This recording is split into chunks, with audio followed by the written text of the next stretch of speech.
what we'll do is we'll shoot missiles up into a straight line in the stratosphere, and then we'll have our guidance systems take them to where they need to go after that. The primary missiles that we carry on board are SM-2s, SM-3s, and SM-6s. And the main differences between those is the range. So SM-2s and 3s are what we use for ballistic missile defense.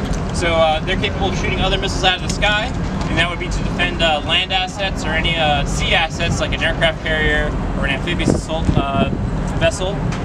And the SM-6s are much longer range, so they're actually over the horizon, so they can even go over the horizon where we can't see them anymore.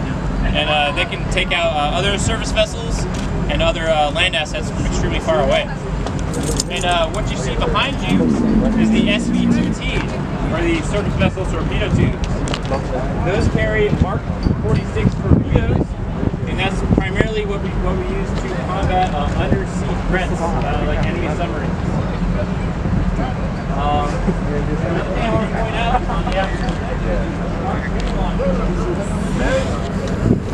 we are currently missing our harpoons, as you can see, but imagine giant metal Pringle cans and you have a pretty good idea of what they would look like.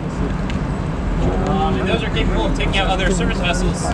So if we ever had an engagement with another ship out at sea, those missiles would skim across the top of the water. They are subsonic sea skimming, and then they would be our primary way of dealing with any kind of enemy surface vessel combatants. One last thing I want to point out on the aft missile deck is that little R2-D2 looking thing up there.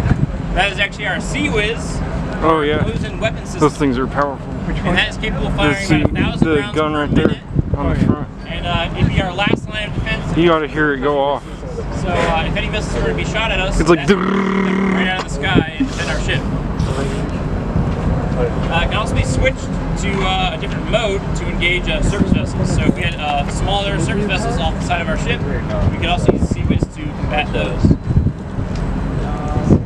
And one last thing I want to point out is we can carry about typically 90 missiles when we're underway, especially if we're out on deployment, we carry more missiles than normal. Any questions about anything that you see here on the aft missile deck?